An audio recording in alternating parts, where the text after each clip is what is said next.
Hey, how's it going everybody? Sarasota Tim. Welcome back to another video and story time. Now it's daylight out. It's not evening chat, but I've been chatting a lot. I've been drinking some Mountain Dew. I'm all hopped up. So I didn't make a video last night, and a lot of you have been enjoying the story time videos about my life and marriages and car business and taking cars that weren't belong to me and all these kinds of things. And I thought I would continue the story with another one. I have many more to go, but we'll share another one this morning. And it is morning. It's only, well, no, it's 12:41. Time's getting away from me. I did my laundry. I made Crushing It for Christ and another video at the laundromat. And now we got story time. In the event I get wore out again and go to bed at 8 o'clock like I did last night and don't do evening chat, we'll go ahead and get this in because I know a lot of you are enjoying these stories. I hope you enjoy this one. It may be a dud. So let's see, where were we? And we will continue the life of Tim. So I'm at the Toyota dealer where the car was taken without permission. I get hired back and I work my way back up into getting demonstrator privileges again. I got a 1501 Corolla, and then I ended up getting a nice Toyota SR5 truck. And even though it wasn't a Celica, which was kind of the choice demo to drive, Celica liftback, GT, 5-speed, bitchin' stereo, so cool inside, leather wrap wheel, the louvers on the back window, alloy wheels. They were really cool cars. You know, what's amazing is Toyotas are so good, but yet you don't see any of those old Toyota Corollas and Celicas and Coronas and Cressidas and all that, you know, really much at all. I think I saw a Celica a couple of times in the last few years. So as reliable as they are, but I guess, you know, when you get back to 1978 or whatever that was, 77 for sure, that's when the Celica liftback was out. That's a long time ago. And the story I'm about ready to give you is a long time ago too. So all those stories that I gave you before was when I got married to the woman 10 years older than me. And it was working towards the end of it. I had kind of lost track on one of my stories there that I was with her or not with her, but I was still with her, even up to the point where, you know, like I said, I borrowed that car and she was with me when we went to Tijuana. So that ended. Okay, that definitely ended. And then now I'm at the Toyota dealer still. I've got the SR5 truck. It's my birthday. I'm 21 years old. And I've already been in the car business since I was 17. And yeah, so I wasn't even 18. You had to be 18 to work. That's when I lied about my age. I'm downtown San Diego. Now I got to tell you this one thing because I was remembering this when I was going to tell this story. This is how much time and things have changed. I went to San Diego not too long ago, made some videos, went to Seaport Village and all that down there. Was going to get a room using my benefits that I have, thanks to Hilton Tom, and it was going to be $50 to park my car. They did not have any parking if you stayed at this hotel, which was downtown San Diego. I mean, $50. Or I don't know what it was, but I canceled my reservation and said, screw that. I mean, come on. But the reason I'm saying that is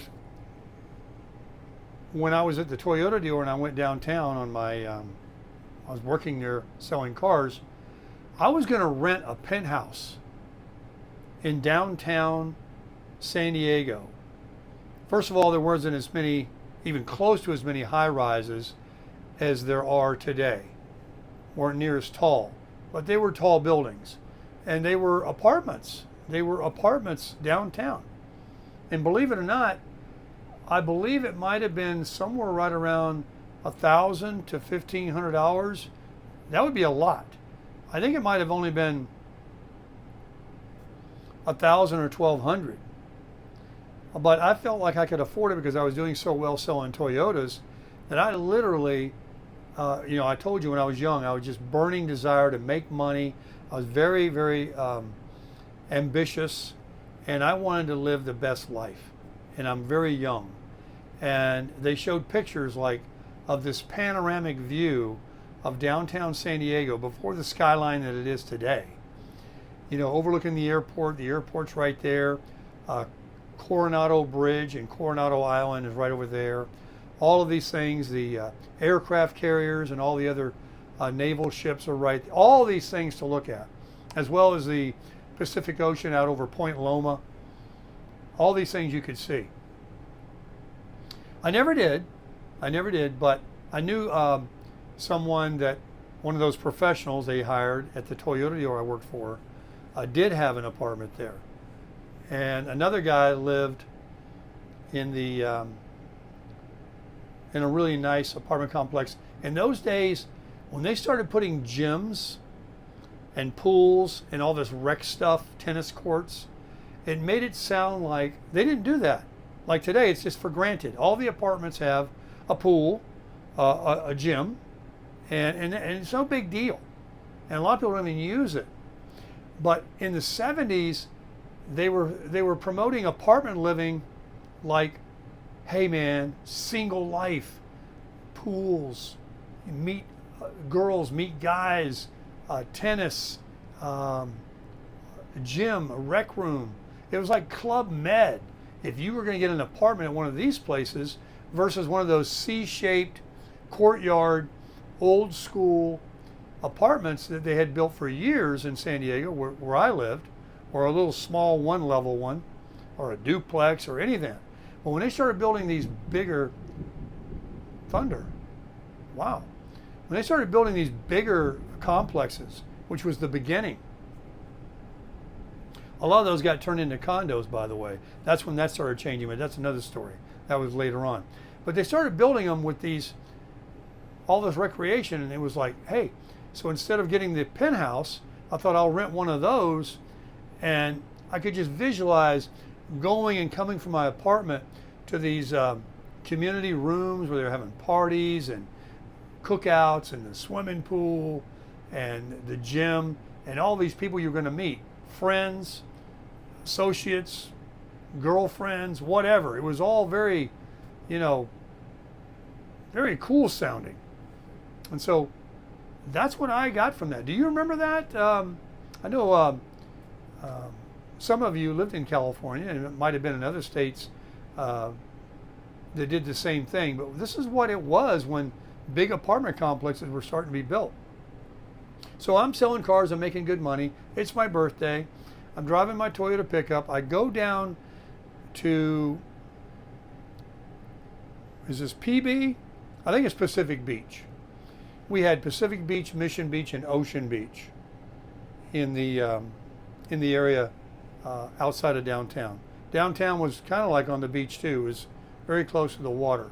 And the surrounding communities, little cities, were called OB, PB, and Mission Beach. They didn't call it MB. But OB and PB were called OB and PB.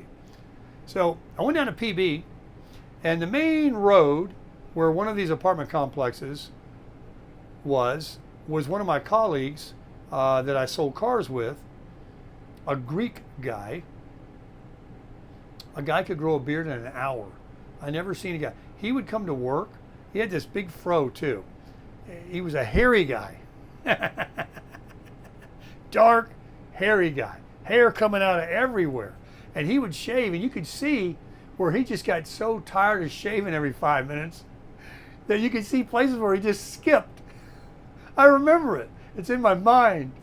But we became friends, and we hung out. And I'd go over to his house in the morning. And in the 70s, it was about partying a little bit. And before our shift started, we'd go over there and we'd party a little bit. listen to some Led Zeppelin and, just kind of hang out. So I go pulling up on the main drag. You can park out on the street. Everything in San Diego is street parking. There's not much street parking I notice anywhere around here. Everything's a parking lot or off the street. But all the neighborhoods, all the residential, all downtown, all in those days, you parked on the street. All right, so I get out of my truck, my demo, and I'm going to go over to my buddy's apartment. And a car goes by. This is where the story begins. A car goes by with, a half a dozen chicks in the car. Goes by kind of slow. And I'm on the other side of the road, so I have to cross over to the apartments. They were going in a southerly direction. And remember, when I was young and in the car business, I had blonde hair down to here. I blew dry it and feathered it back. I had like these feathers. I was, what's that actor's name? I used to kind of think I looked like him a little bit and wanted to be him. Is it David Lee Jensen? He played the world's greatest athlete. Blonde hair guy. Anyway, I got blonde hair, I'm young. I'm 18. No, I'm 21. I'm 21 today. I'm so used to the stories being when I was so young. That's right. And that's why I want to go to my buddy's house. Yeah, that's right. I was going to party, all day. 21 years old. Maybe go to a bar. I don't have to go to Tijuana anymore. That car goes by with all those girls in there, and one girl stuck her head out. And they went right by me, kind of slow.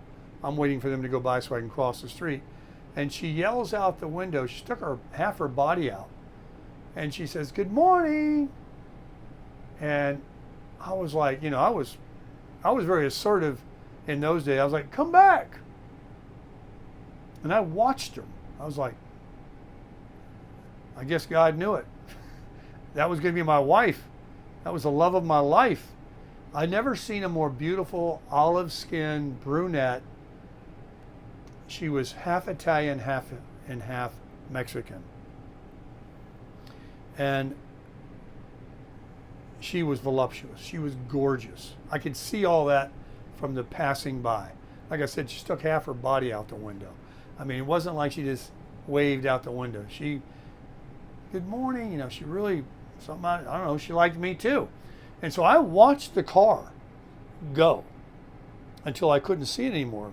But it didn't go very far. It went down and it turned into like a 7-Eleven or a Circle K or whatever they were in those days. A little convenience store to get something. And I waited. I don't know why. I waited to see if they would come back that way. And they did. And it didn't take long. Best I can remember. It was a long, long time ago. So here it comes. And what did it do? It turned in to the apartments that I was going to see my friend. And they parked. And they lived there. Wait till you hear the story of who they were. So I immediately go over to the car. I'm 21. Today's my birthday. This girl looked beautiful. She's given me a lot of confidence to where I would approach her because she's acting like she liked me. And they got out of the car. They all piled out. That's when I noticed there were several of them. And I said, "You." I said, "I want to talk to you." And so she came over to me, and the other girls went in. There were several. And I told her, I said, "Today's my birthday." I, told her my name, whatever. And somehow, I don't know what the conversation was. I said, "But I'd like to take you out tonight, and buy you a drink, buy you dinner, or something like that." And now I see her all together. I don't know if you've ever had chemistry where you love at first sight, but Oh, we got a call coming in. I'm going to have to dismiss that. I'll have to call you back.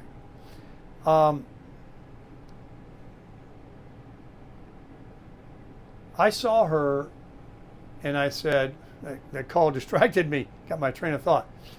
I don't know if you had like love at first sight ever in your life, but when you were young and in the 70s like that, I'd already been with a couple of, hey Jim, just checking. Okay. This is Fred. They're always checking on me. Anyway, when I hooked up with the ladies in those days, I don't know, it just seemed easier. I was more confident. We knew that they weren't married or had kids or a lot of baggage or this and that. We were all young. So it's just a way, I guess young people still do it that way today. You know, you just go for it. And so I waited for them to come back, and then she got out and I said, I'd like to take you out tonight, and today's my birthday. And she obliged me. But here's what happened.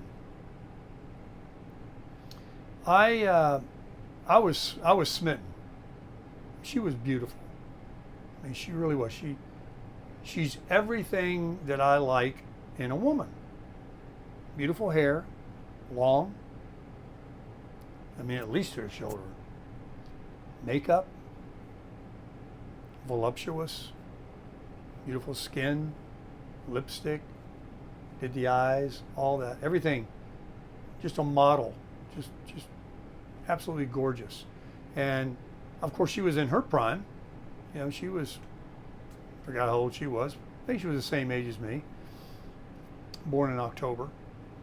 And like I say, the olive skin. She had that Italian, Hispanic. Those are beautiful women. So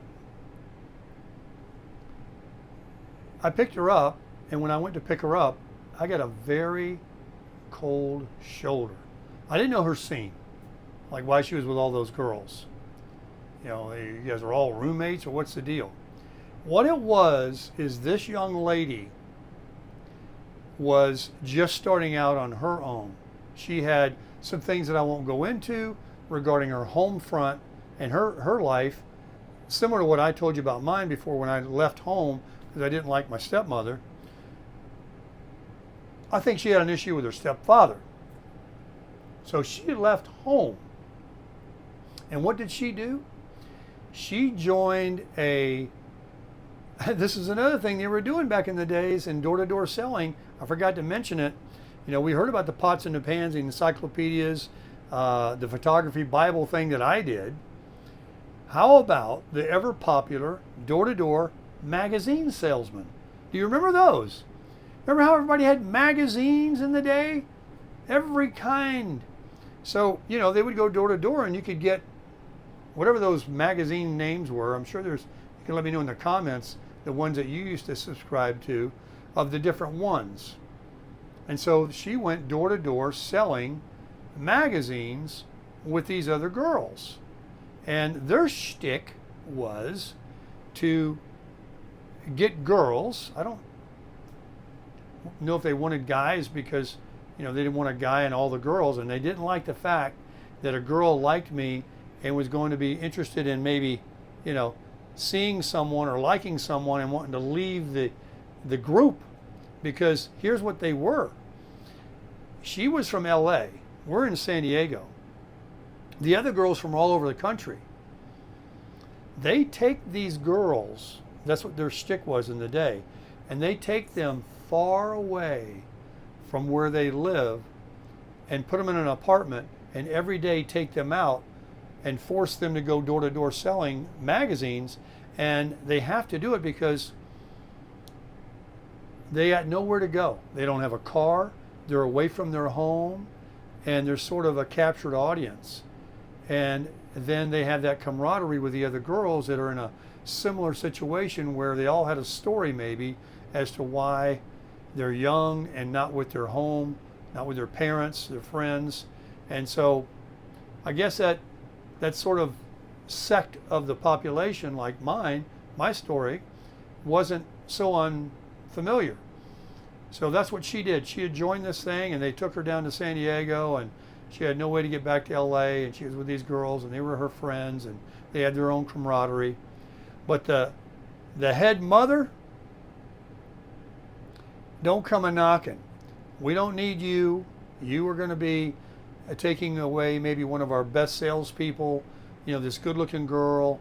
And I think a lot of those girls probably found the same situation where if they could meet somebody because they were vulnerable, they were, on their own, and maybe things weren't very good at home for whatever reasons. And if they met somebody, they would definitely want to, get with them. And so that was the situation. Well, I'm like a man at 21. I've already been married at 16, and, this girl is telling me when we went out that night of her situation. That's how I learned it all about her stepfather and magazines and the lady there not wanting me to call or come around, and she was being protective and keeping these girls. And I get her part, but I don't care. This girl was for me. So,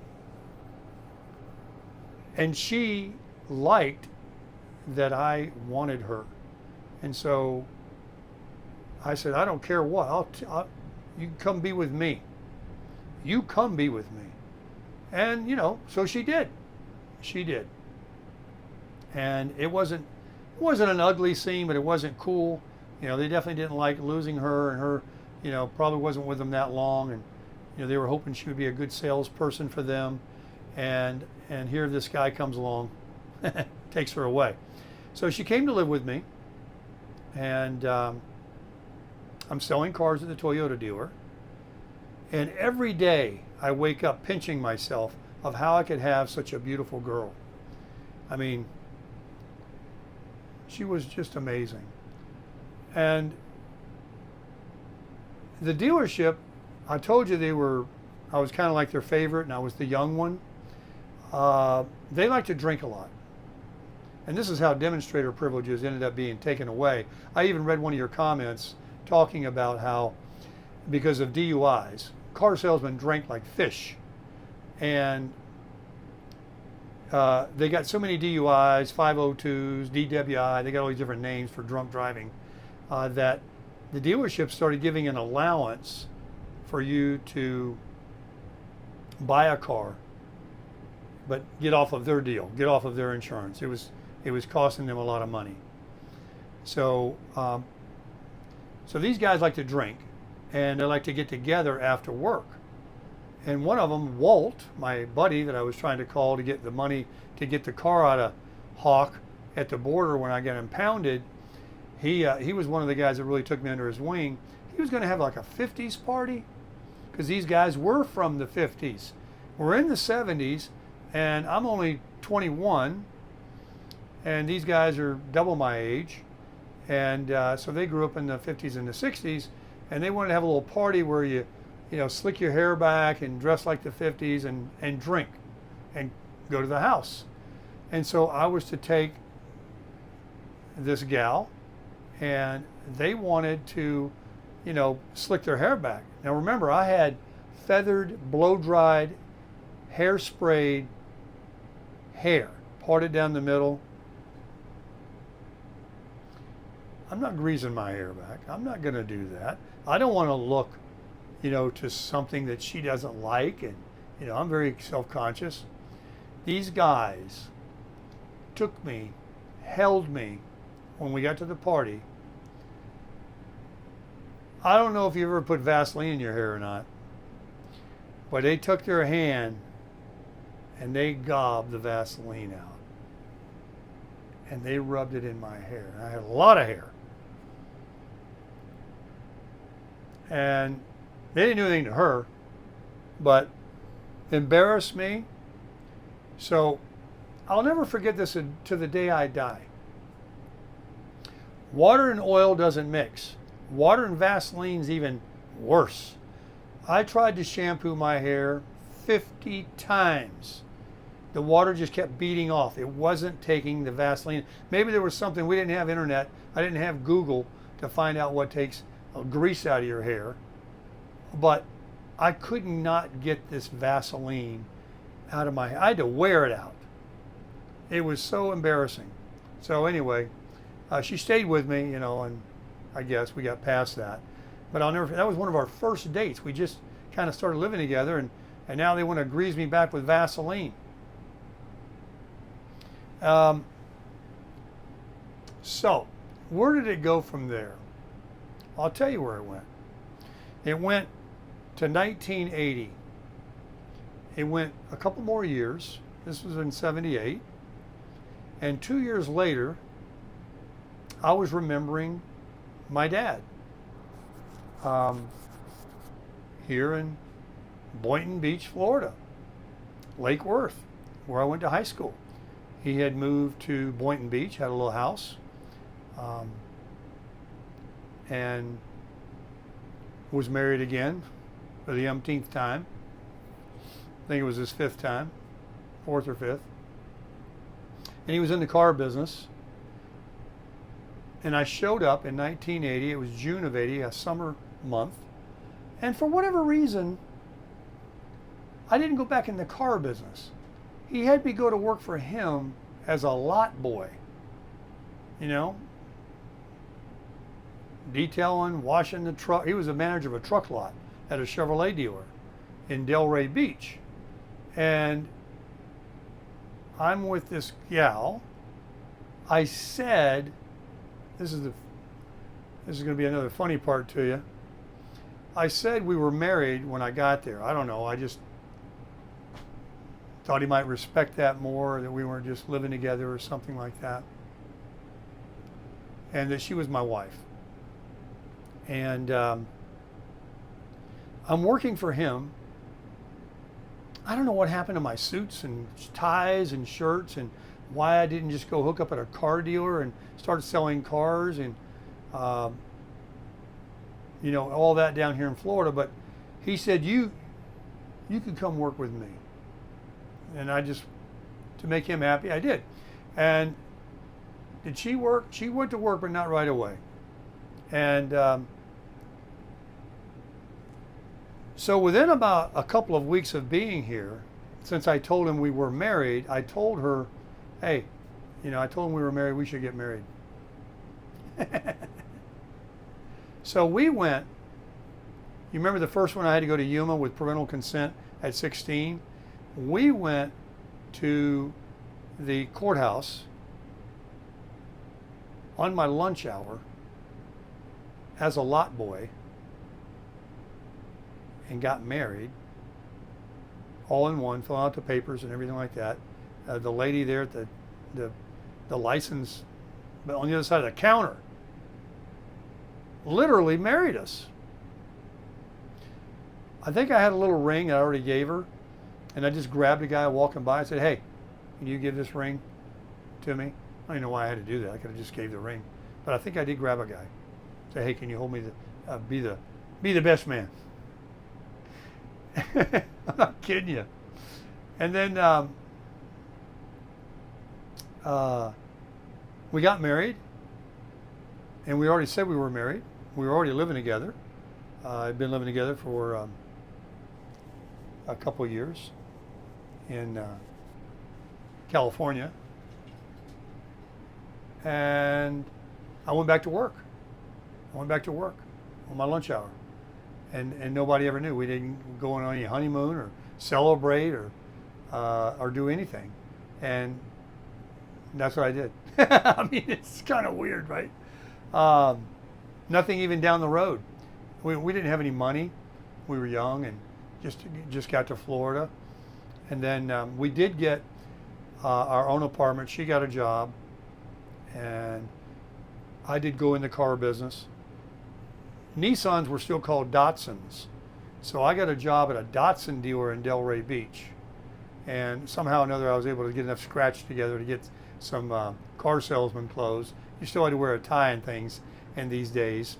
It wasn't a polo and a pair of, you know, Dockers like they do today, or even shorts.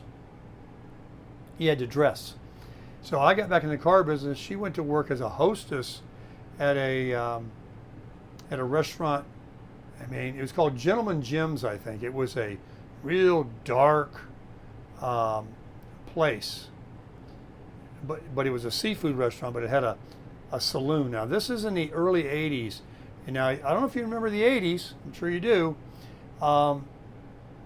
It was about making money, meeting, divorces started soaring, people were getting together, cheating, all kinds of sins was going on. And it was another time. And so she was, remember, beautiful. It's hard to hold a beautiful woman. Everybody always wants her from you. And so she had a wandering eye. And remember, she had a weird kind of an upbringing, and the stepfather and her father she didn't know, and so a whole dysfunctional thing, similar to mine. And I guess men older and men with money propositioned her in her position that she was at. She dressed up very nice as a hostess to seat people. And you've been to restaurants, you know they usually have a very attractive young lady. Sometimes they're men, but most of the time it's a nice looking young lady that they hire to be the front person to seat you at your table. And it used to be a lot more schmancy than it is today, maybe. So there's so much of this marriage that went on. A child was born and everything. But she ended up really having a wandering eye. And there's even a question as to whether, I question, if this is even my child. And probably is, but there's enough doubt there, because it turned out from someone that knew her very well, that enlightened me later on in life, that I had no idea. And I thought I was a smart guy, that she was pulling the wool over me and doing all kind of things. Now you got to remember, when you're in the car business and you're gone all the time, morning till 9 o'clock at night, weekends, you're very seldom at home except to sleep. It's always been tough on marriages, and especially in the 80s when divorces were starting to soar. Divorce rate went way up. So we stuck it out, and we had an apartment, and I understand she was messing around on me there. And then we had a villa. I was starting to do good again in the car business, as I always did and always have in sales. And I rented us a really nice villa. And we had Aaron Rents come in with all this furniture. We had like a corduroy tan beige pit group. Remember pit groups? This thing was a pit group. It was like, and we had this lamp that came over, it was chrome, over the back of the pit group with a big ball light over it, and pandas in a basket behind it. It was like on display at Aaron Rents. And I said, I want this in my place. And so they brought it all out on a truck, set it all up, and I was renting it. But here I am again, 21, 22 years old, 23, somewhere in there. I got a beautiful villa, a showroom studio style bitchin' living room set with the pit group. I had you remember the projection TVs, it was a 50-inch, which is small today, but it was big. I mean, that thing was this tall, it was this far out from the wall, and it was a projection TV. Remember those? And someone had won it in the car business through leasing and didn't want it, and I bought it from him. I moved that thing back and forth across the country. I had it for years. It was the most valuable thing I ever owned. I wasn't going to get rid of it. The Aaron Rent furniture ended up going back when I moved from there and stuff, and we got a divorce. But I had all this stuff set up, big projection TV, selling cars. I did get a demo again. Had a demo, got back in on that. Florida was a little different, and then they end up, nobody gets them anymore. I think maybe only the general manager at a dealership can get a demo now. So, yeah, she ended up being a floozy. Another one of my words. You just couldn't trust her any further. You could throw her. She got involved into the bad things um, that affected her mind differently. I drank, and it affected me because I was inebriated. But some people, they get angry. Some people they don't remember the next day.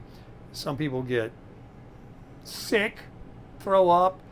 People get different ways. I guess because I had my father's blood, he was an alcoholic, that I had high tolerance.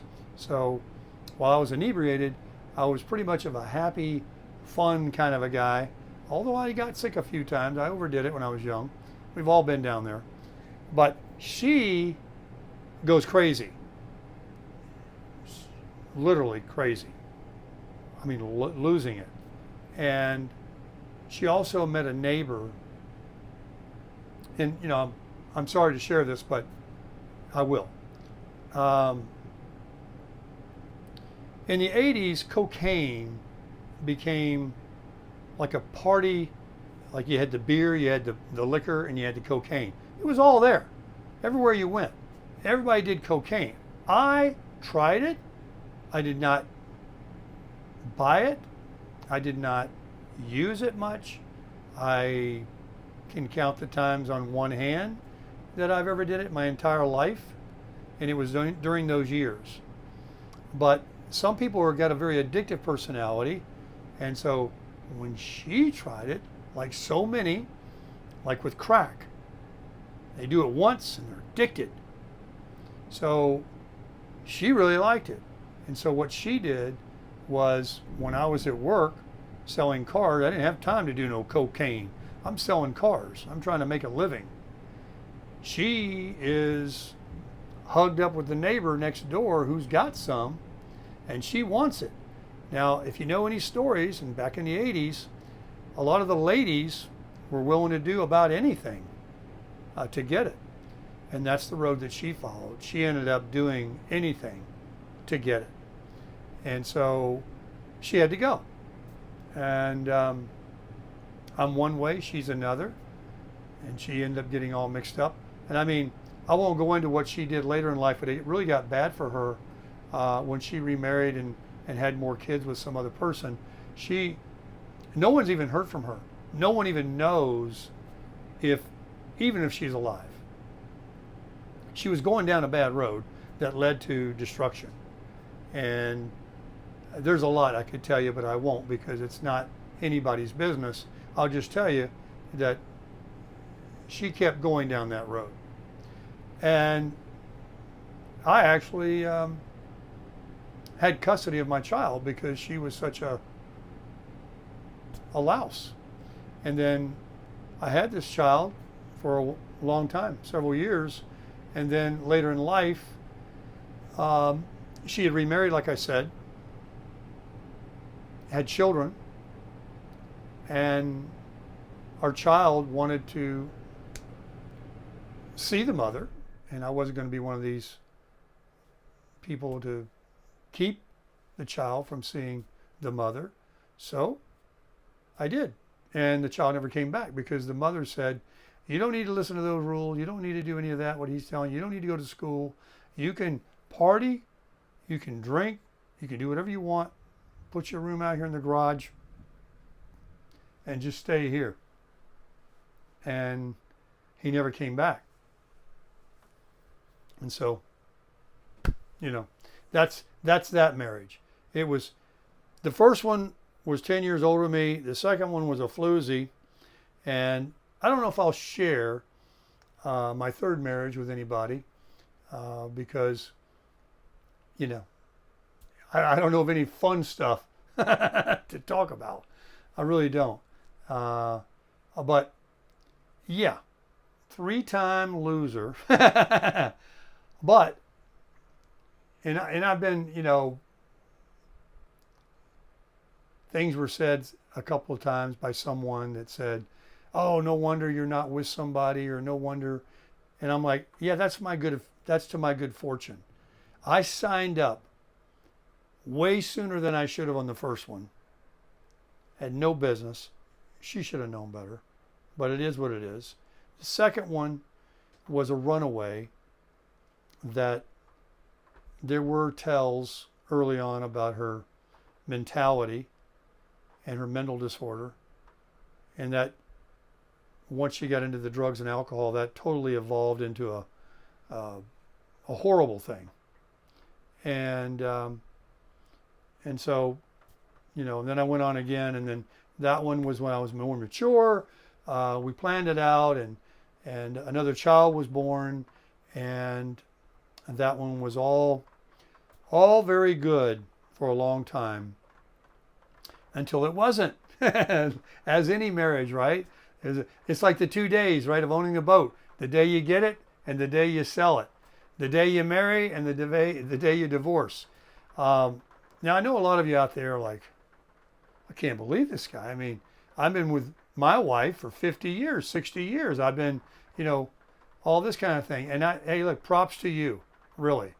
And I'm actually envious because it would be nice right now to have that special, perfect, nice looking lady with a great attitude that we could both feel the same way about each other, be on the same mindset about our spirituality, about our likes and dislikes and our beliefs and foods we like to eat and places we want to go and how we want to live and where we want to visit and who we want to see and who we want to associate with. And it would be great. Even though you're not going to be all the time, you know, I know this, you know, and everybody's got to have their own little space. I know all this, but that doesn't mean that you're supposed to be with someone that is completely the opposite of you. I mean, how is that going to work? You hear the rain? So I got other stories I can share with you. We'll move past the marriages and then just on to life stories. But I did start out as a very, very, very young guy, wasn't even a man yet, living a man's life, working, raising children, supporting wives, paying for houses, villas, apartments. I had a pool house, had multiple cars at one time, all these things, you know. And then my final marriage is when I started up my advertising business. I went to work for them first, and then I went on my own somewhere else, another state, and started up on my own. I kind of learned everything and said, hey, I think I just want to do this on my own, and I don't want to compete directly against them right here in this area, so I'll just leave and go do it somewhere else. Not going to hurt them. They didn't like losing me, but I'm glad I did, and I did that for 33 plus years. And some of the stories I can share in the future will be skipping the third marriage and going into my single life of when I was really young, much younger than I am now, till now, of some of my experiences and places I've been, things I did, and hopefully I can think of ones that, if I can remember them, that will be entertaining and a good story. But wife number 2 was driving by in a car, yelling at me, hello. It was my birthday. We got together, and a child was born, and we ended up coming to Florida together from California and departing ways. I will tell you that I'm sure some of you watching me have had your heart broke, women and men. And heartbreak is awful. The best I can describe it, I've never lost anybody in my family, like a child or something that I would just have to think about all the time, would just be tearing me up, which it would. And I know many people have had that situation. I mean, I lost my father and my mother and my grandmother and things like that, but it's been a long time, and I don't sit and mourn about it. But heartache, losing your wife to another man or to another idea or just not working, and you spent a lot of years together. You were comfortable with that person. You're young, and it's harder to move on when you're younger. You know, you're thinking about who are they with, what are they doing, are they thinking about me, who are they with, you know, all that kind of stuff. It gets in your head, and it gets in here, and it's very, very, and that's one of the reasons why I stayed single after the third marriage. Those heartaches that I'm talking about, I had them with each and every marriage. And each and every time, they were very, very similar. The first one, it was so long ago, it's really kind of hard to remember, but yeah. But I was younger. In some ways, because I ended up hooking up again, and I was able to meet somebody else or whatever, I kind of think that helped me get past it quicker. The second one, the beautiful girl, I was a wreck forever. I was. And the same with the last one. Until enough time went by, it was terrible. It was terrible. And even though for whatever reason we didn't want to be together anymore, after splitting up, it was still tough. I guess it's because I don't know how they think. You know, you'll have to ask them. But I'm the kind of person that I don't keep book. My memories of who I was with are good memories. Maybe if I started thinking about how bad some of the things they did, not that I was perfect either, but how bad or what I thought was bad that they did, or why I don't need to cry over them because of what they said or did, or they were never really with me or cared about me or whatever, cheated on me, and all those different things that the different ones did.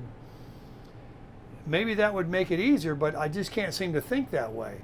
The only thing I think of is I don't have my girl anymore. I don't have this beautiful woman that I loved anymore. I don't have this person sleeping next to me anymore. What are they thinking? Who are they with? What are they doing? It was like an ego and a hurt feeling. And so I was like, I'm not doing this again. I just can't. And so I went, and this is without getting into future stories with you, I went, well, I can really talk a long time. I used to know how many years, it was over a decade, a dozen years, 15 years.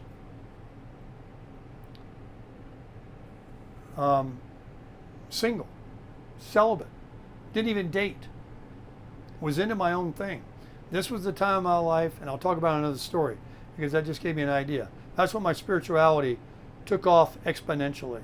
I was born and raised as a spiritual Christian boy, and then because I had my heart broke, and I didn't have family life, and I didn't have a lot of friends, and I moved around a lot. The only person I had was God Almighty, and He has come and saved me and rescued me more times than I can count. And even there was a time in my life, I'll tell you about this story. Remind me in the comments. This is the next story. The next story will be, because it goes in line after skipping the third marriage, with disowning God, disbelieving in God, from a book that I got in the mail called Neotech. It had promised to help me be a better salesman and close deals and make money, and it turned out to be a brainwashing book, a manuscript. It looked like a phone book, of which I carried around with me like a Bible and read it, and it had a lot to do with the demise of my third marriage, and it also brought me crawling back on my knees to God for forgiveness for disbelieving. Believe me, folks, it's been a very strange up and down life. Nothing, criminal, jail time, all that kind of stuff, but just the emotions and life's experiences to kind of evolve me into being the man that I am today. And I'm still a work in progress, but I'm still crushing it.